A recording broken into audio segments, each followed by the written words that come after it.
Mummy जी, इस बार भाई दूज पर मैं भी अपने भैया के टीका लगाने के लिए अपने मायके जाऊंगी। नव्या ने अपनी सास रोहिणी जी से कहा, जो वहीं पर बैठी बैठी अपनी बेटी कनिका को भाई दूज पर आने के लिए आमंत्रित कर रही थी। क्या तुम्हारा दिमाग तो सही है कि नहीं? रोहिणी जी एकदम से चिहुक कर बोली, जैसे उन्हें किसी ने 440 वोल्ट का करंट लगा दिया हो। मम्मी जी, इसमें दिमाग खराब होने वाली क्या बात है? मेरी शादी का 3रा साल चल रहा है, लेकिन मैं शादी के बाद से एक बार भी भैया के टीका नहीं लगा पाई। नव्या ने बहुत ही ज्यादा दुखी होकर कहा। तो इसमें मेरी कौन सी गलती है? तुम्हारा भाई क्यों नहीं आता टीका लगवाने? हम लोगों ने मना किया है क्या? रोहिणी जी तो जैसे नव्या की बात सुनकर एकदम से आग बबूला ही होती चली जा रही थी। मम्मी जी, ये तो आप भी जानती हैं कि सौरभ भैया 5 बहनों के इकलौते भाई हैं। जब सारी बहनें मेरे मायके में ही उन्हें टीका लगाने आती हैं, तो वो इतनी दूर हमारे पास कैसे आ सकते हैं? जब सारी बहनें इकट्ठा होती हैं, तो मैं भी तो जा सकती हूँ। और फिर कनिका जीजी भी तो हर साल आती है मनुज और अनुज भैया के टीका लगाने। ना चाहते हुए भी नव्या सच्चाई बयां करने से अपने आप को रोक नहीं पाई। अच्छा, अब तुम मेरी बेटी की बराबरी करोगी? मनुज देख रहा है अपनी पत्नी को कैसे तड़ातड़ मुझसे जुबान लड़ा रही है, तो चुपचाप बैठा हुआ तमाशा देख रहा है।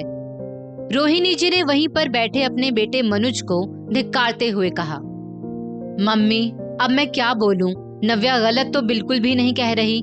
2 साल से मैं देख रहा हूँ कि भाई दूज के दिन नव्या कितनी ज्यादा दुखी रहती है।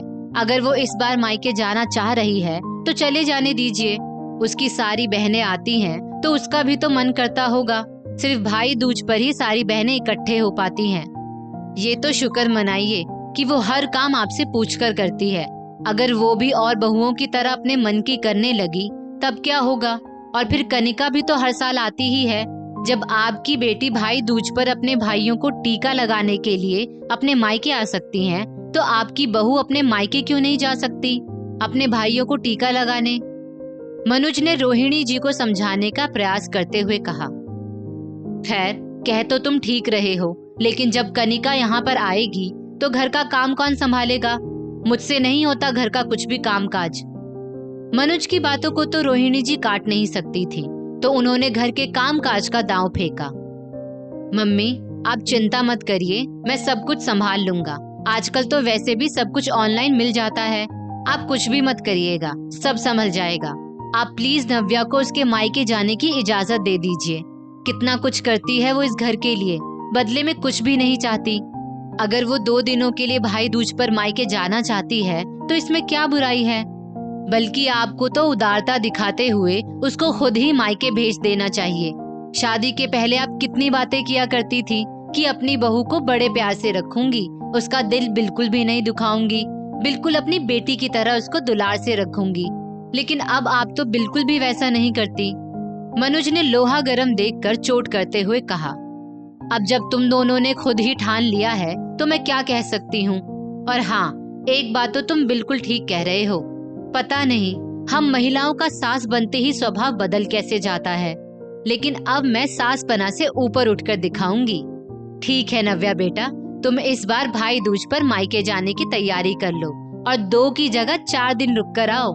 यहाँ की चिंता मत करना, मैं सब संभाल लूंगी। मैं तुम्हारे आने के बाद से कुछ काम करती नहीं, लेकिन इसका मतलब ये थोड़े ही ना है कि मैं काम कर ही नहीं सकती। रोहिणी जी ने बहू की तरफ थोड़ा स्नेह से निहारते हुए कहा। Thank you so much mummy ji. और नव्या सास के चरणों में झुक गई।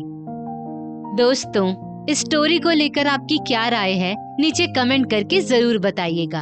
और ऐसी ही और भी बेहतरीन वीडियोस के लिए हमारा पेज जरूर फॉलो करें। धन्यवाद।